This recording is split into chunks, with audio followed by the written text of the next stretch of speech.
사랑하는 성도님들, 벌써 추석 명절이 다가오고 있습니다. 한 해에 2번, 설날과 추석만 되면 우리의 마음은 참으로 복잡해집니다. 고향에 계신 부모님을 뵙고 싶은 마음, 오랜만에 만나는 형제자매들과의 반가움, 그리운 얼굴들을 만날 수 있다는 기대감으로 가슴이 설레기도 합니다. 하지만 동시에 마음 한편에는 걱정과 두려움이 자리 잡고 있습니다. 긴 명절 연휴 동안 쏟아질 질문들, 비교당할까봐 두려운 마음, 가족 간의 오래된 갈등이 다시 불거질까봐 불안한 마음, 준비해야 할 음식과 예의에 대한 부담감이 밀려옵니다. 특히 신앙을 가진 우리에게는 더욱 고민스러운 순간들이 있습니다. 제사 문제로 인한 가족 간의 갈등, 믿지 않는 가족들과의 관계에서 오는 어려움, 명절 내내 교회에 나가지 못하는 것에 대한 죄책감까지 느끼게 됩니다. 혹시 여러분도 이런 경험 있으십니까? 명절이 다가올수록 오히려 마음이 무겁고 부담스러워지는 그런 경험 말입니다. 그런데 사랑하는 성도님들, 오늘 우리가 함께 나눌 말씀을 통해 여러분은 완전히 새로운 시각으로 추석 명절을 바라보게 될 것입니다.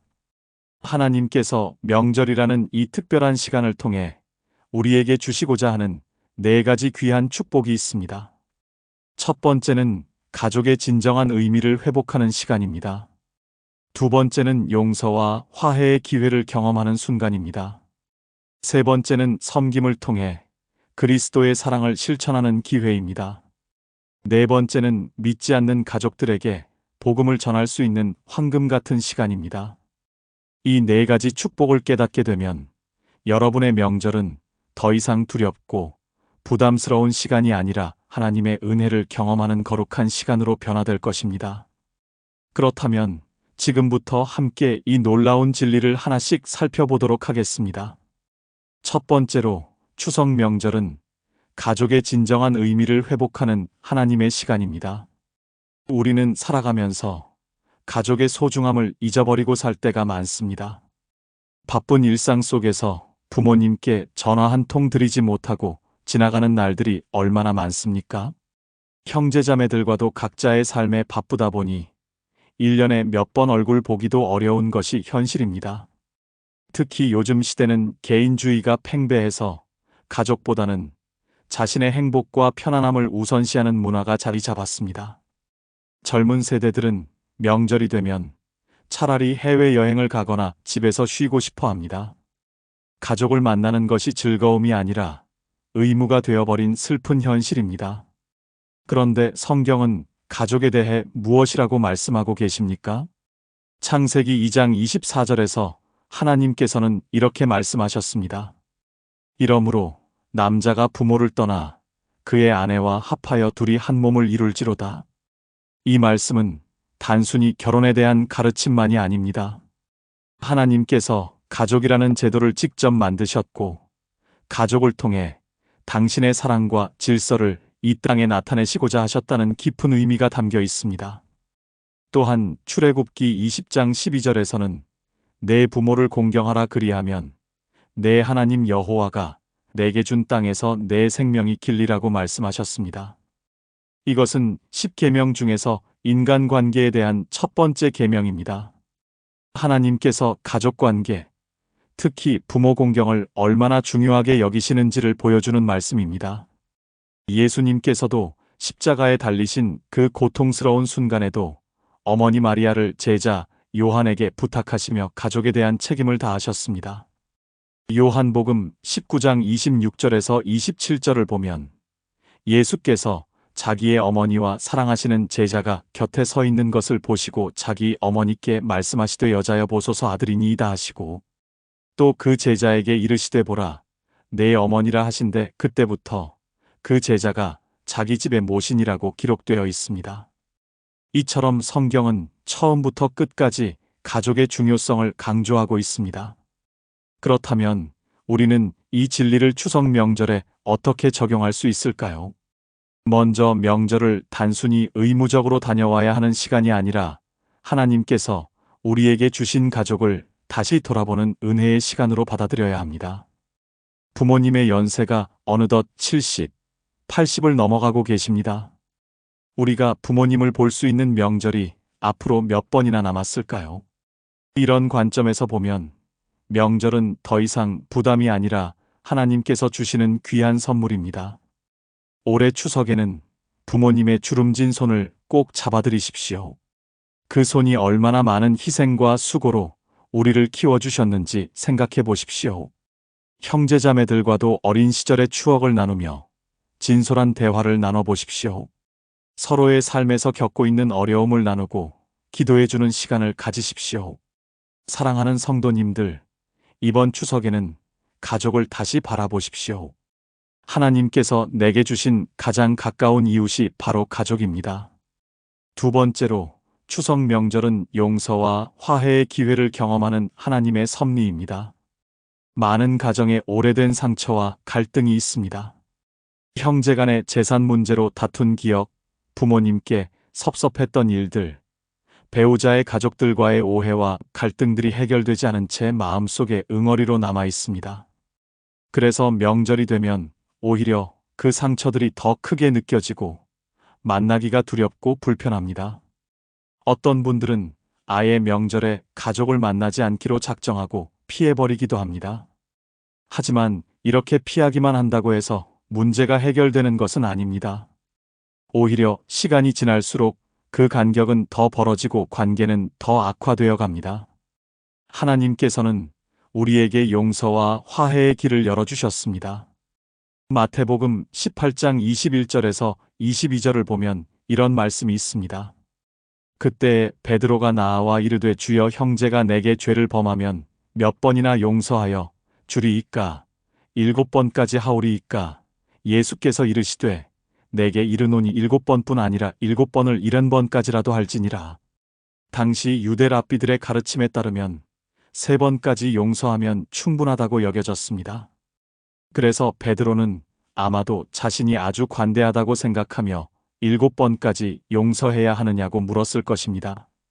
그런데 예수님의 대답은 베드로의 예상을 완전히 뛰어넘는 것이었습니다.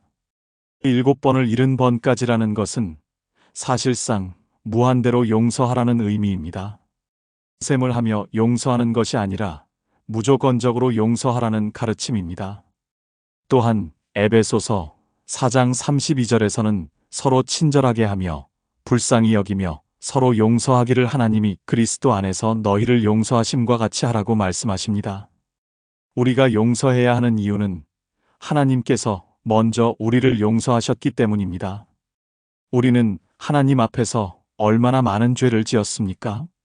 날마다 실수하고 넘어지며 하나님의 마음을 아프게 하는 우리입니다. 그런데도 하나님께서는 예수 그리스도의 십자가 보혈로 우리의 모든 죄를 용서하시고 의롭다 하셨습니다. 이러한 하나님의 용서를 받은 우리가 어떻게 형제자매를 용서하지 않을 수 있겠습니까? 성경에는 용서와 화해에 대한 아름다운 이야기가 있습니다. 바로 요셉과 그의 형들의 이야기입니다. 요셉은 아버지 야곱의 특별한 사랑을 받았기 때문에 형들의 시기와 미움을 받았습니다. 형들은 요셉을 죽이려고 했다가 결국 노예 상인들에게 팔아버렸습니다. 요셉은 억울하게 애굽으로 끌려가 노예 생활을 하다가 감옥에 갇히는 고난을 겪었습니다. 그런데 하나님께서는 요셉을 높이셔서 애굽의 총리가 되게 하셨습니다. 세월이 흘러 기근이 들었을 때 요셉의 형들이 양식을 구하러 애굽으로 내려왔습니다. 이때 요셉은 자신을 배신하고 팔아버린 형들을 다시 만나게 되었습니다. 만약 여러분이 요셉이었다면 어떻게 하셨겠습니까? 이제 자신은 권력을 가진 총리이고 형들은 도움을 구하러 온 약자의 입장입니다. 복수할 수 있는 절호의 기회가 아니겠습니까? 그러나 요셉은 복수하지 않았습니다. 창세기 45장 4절에서 5절을 보면 요셉이 형제에게 이르되 내게로 가까이 오소서. 그들이 가까이 가니 이르되 나는 당신들의 아우 요셉이니 당신들이 애굽으로 판 자라. 당신들이 나를 이곳에 팔았다고 해서 근심하지 마소서, 한탄하지 마소서. 하나님이 생명을 구원하시려고 나를 당신들보다 먼저 보내셨나이다라고 말합니다. 얼마나 놀라운 용서입니까? 요셉은 자신을 판 형들의 행동조차 하나님의 섭리 안에 있었다고 고백합니다. 그리고 형들을 용서할 뿐만 아니라 그들과 아버지를 애굽으로 모셔와 풍족하게 살게 해줍니다. 이것이 바로 성경이 가르치는 진정한 용서와 화해입니다. 그렇다면 우리는 이번 추석에 어떻게 이 진리를 실천할 수 있을까요? 먼저 마음속에 품고 있는 미움과 원망을 하나님께 내려놓아야 합니다. 기도 가운데 하나님께 고백하십시오. 내가 이런 상처를 받았고 이런 일로 너무나 힘들었다고 솔직하게 말씀드리십시오. 그리고 주님께 그 아픔을 맡기고 주님께서 치유해 주시기를 구하십시오. 그 다음에는 용서하기로 결단해야 합니다. 용서는 감정이 아니라 의지의 결단입니다. 상대방이 변하기를 기다리는 것이 아니라 내가 먼저 용서하기로 마음을 정하는 것입니다. 그리고 가능하다면 직접 만나서 화해의 손을 내미십시오. 완벽한 말을 준비할 필요는 없습니다. 진심 어린 한마디면 충분합니다. 그동안 제가 잘못했습니다. 미안합니다. 용서해 주십시오라는 간단한 말 한마디가 얼어붙었던 관계를 녹일 수 있습니다. 만약 상대방이 먼저 잘못을 인정하지 않더라도 괜찮습니다. 내가 먼저 용서하고 화해의 제스처를 보이는 것만으로도 충분한 가치가 있습니다. 왜냐하면 이것은 상대방을 위한 것이기도 하지만 무엇보다 나 자신을 위한 것이기 때문입니다. 용서하지 못하고 미움을 품고 있으면 가장 고통받는 사람은 바로 나 자신입니다. 용서는 상대방을 자유롭게 하는 동시에 나 자신을 자유롭게 합니다. 사랑하는 성도님들, 이번 추석이 바로 그런 기회가 될 수 있습니다. 오래 묵은 상처를 치유하고 관계를 회복하는 하나님의 은혜의 시간이 될 수 있습니다. 용기를 내어 첫걸음을 내디디십시오. 세 번째로, 추석 명절은 섬김을 통해 그리스도의 사랑을 실천하는 기회입니다. 우리는 섬김이라는 단어를 들으면 대부분 교회 안에서의 봉사를 떠올립니다. 물론 교회에서 헌신하고 봉사하는 것도 중요합니다. 그러나 하나님께서 원하시는 섬김은 교회 안에만 머물러서는 안 됩니다. 우리의 일상 속에서, 특히 가정과 가족 안에서 실천되어야 합니다. 명절은 바로 이러한 섬김을 실천할 수 있는 최고의 기회입니다. 예수님께서는 친히 섬김의 본을 보여주셨습니다. 마가복음 10장 45절에서 인자가 온 것은 섬김을 받으려 함이 아니라 도리어 섬기려 하고 자기 목숨을 많은 사람의 대속물로 주려 함이니라고 말씀하셨습니다. 예수님은 하나님의 아들이시며 만왕의 왕이십니다. 그분은 섬김을 받아야 마땅한 분이십니다. 그런데 오히려 섬기는 자의 모습으로 이 땅에 오셨습니다. 요한복음 13장을 보면 더욱 놀라운 장면이 나옵니다. 예수님께서 제자들의 발을 씻기신 사건입니다. 당시 발을 씻기는 일은 가장 낮은 종들이 하는 일이었습니다. 그런데 선생님이요 주님이신 예수님께서 친히 제자들의 발을 씻기셨습니다. 요한복음 13장 14절에서 15절을 보면 내가 주와 또는 선생이 되어 너희 발을 씻었으니 너희도 서로 발을 씻어주는 것이 옳으니라. 내가 너희에게 행한 것 같이 너희도 행하게 하려 하여 본을 보였노라고 말씀하셨습니다. 예수님께서는 단순히 가르치신 것이 아니라 직접 모범을 보이셨습니다. 우리도 이와 같이 서로 섬기라고 명령하신 것입니다. 또한 갈라디아서 5장 13절에서는 형제들아 너희가 자유를 위하여 부르심을 받았으나 그러나 그 자유로 육체의 기회를 삼지 말고 오직 사랑으로 서로 종노릇하라고 말씀합니다.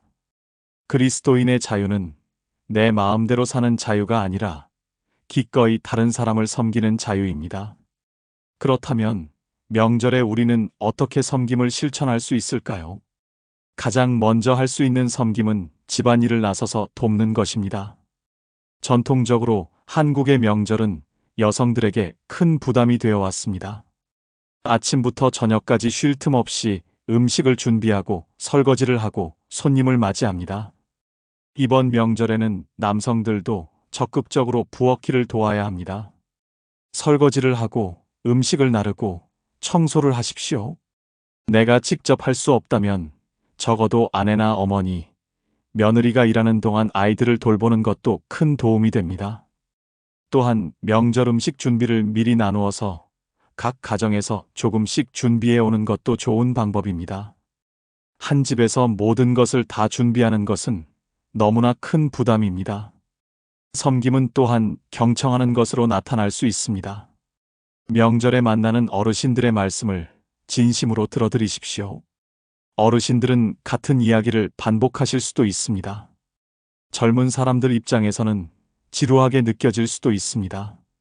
그러나 그분들에게는 그 이야기가 자신의 삶이고 역사입니다. 고개를 끄덕이며 관심을 가지고 들어드리는 것만으로도 큰 위로가 됩니다. 특히 혼자 사시는 어르신들은 평소에 대화할 사람이 없어서 외로우십니다. 명절에 만난 가족들에게 하고 싶은 말씀이 많으십니다. 스마트폰을 내려놓고 어르신의 눈을 바라보며 진심으로 경청하는 시간을 가지십시오. 그것이 바로 섬김입니다. 또한 섬김은 작은 배려로 나타날 수 있습니다. 형제자매들 중에 경제적으로 어려운 사람이 있다면 부담 없이 도울 수 있는 방법을 찾아보십시오. 명절 용돈을 조금 더 넉넉하게 준비하거나 필요한 물건을 선물로 전해주는 것도 좋습니다. 단, 이때 상대방의 자존심을 상하지 않게 조심스럽게 배려해야 합니다. 건강이 좋지 않은 가족이 있다면 병원에 함께 가거나 약을 챙겨드리는 것도 섬김입니다. 어린 조카들이 있다면 함께 놀아주고 관심을 가져주는 것도 큰 섬김입니다. 요즘 아이들은 스마트폰과 게임에만 빠져 있습니다. 삼촌, 이모, 고모가 직접 함께 놀아주고 이야기를 나누어 준다면 아이들에게 큰 추억이 될 것입니다. 빌립보서 2장 3절에서 4절을 보면 아무 일에든지 다툼이나 허영으로 하지 말고 오직 겸손한 마음으로 각각 자기보다 남을 낮게 여기고 각각 자기 일을 돌볼 뿐더러 또한 각각 다른 사람들의 일을 돌보아 나의 기쁨을 충만하게 하라고 말씀합니다. 자기 일만 돌보는 것이 아니라 다른 사람의 일도 돌보라는 것입니다. 명절에는 특히 이 말씀을 실천할 수 있는 기회가 많습니다. 내가 편한 것만 생각하지 말고 다른 가족들의 필요를 살피십시오. 어머니가 피곤해 하시는지, 아버지가 어디 불편하신 곳은 없으신지, 형제자매가 무슨 어려움을 겪고 있는지 관심을 가지고 살펴보십시오. 그리고 내가 할 수 있는 작은 것부터 실천하십시오. 섬김은 거창한 것이 아닙니다. 설거지 한 번, 청소 한 번, 진심 어린 대화 한 번이 모두 소중한 섬김입니다. 사랑하는 성도님들, 섬김은 손해가 아닙니다. 오히려 섬길 때 우리는 더 큰 기쁨과 축복을 경험하게 됩니다. 예수님께서 섬기는 자의 모습으로 오셨듯이 우리도 섬기는 자가 되어야 합니다.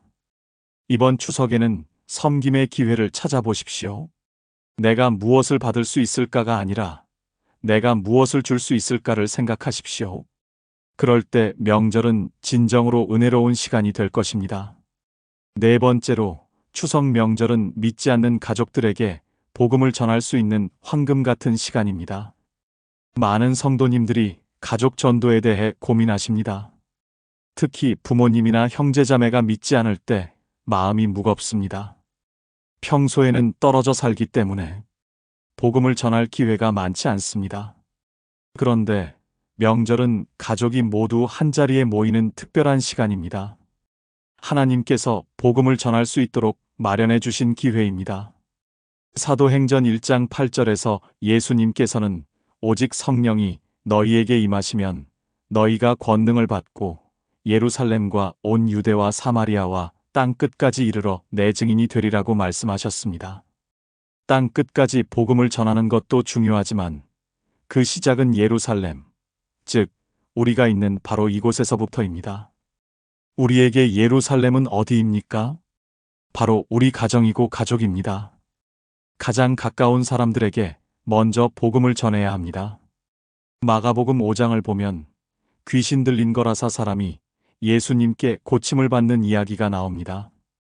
그 사람은 예수님을 따라가기를 원했습니다.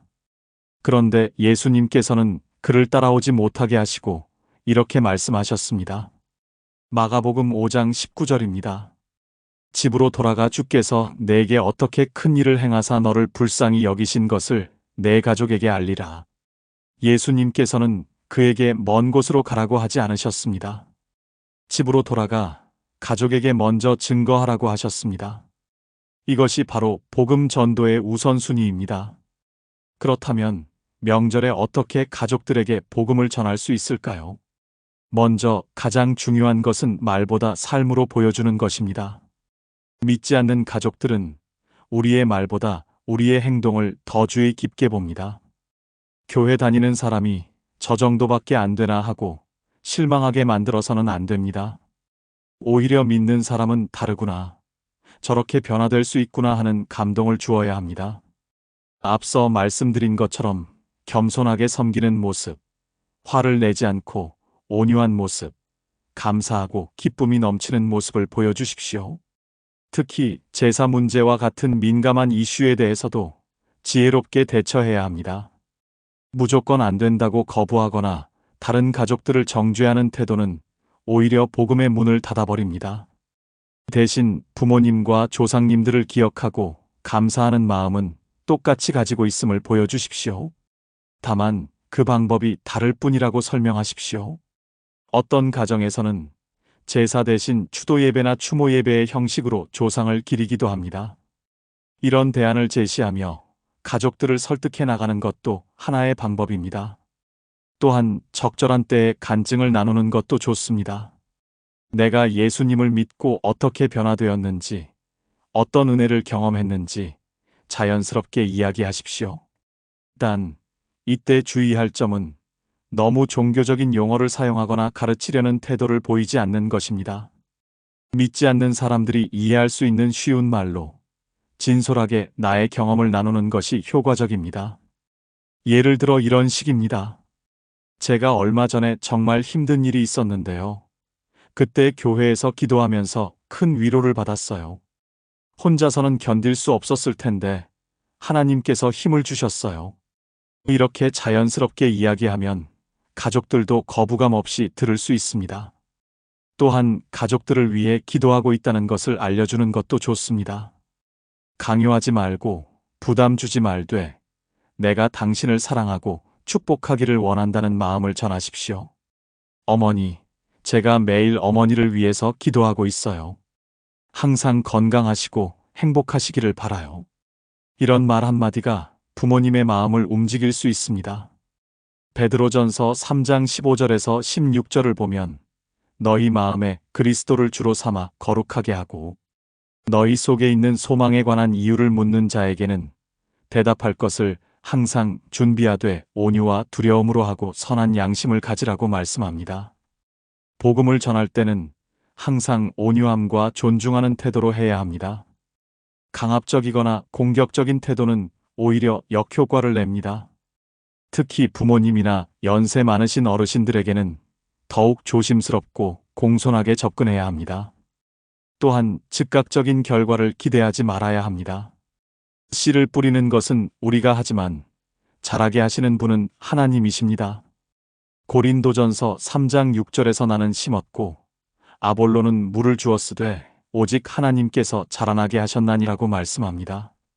우리의 역할은 충실하게 복음의 씨앗을 뿌리는 것입니다.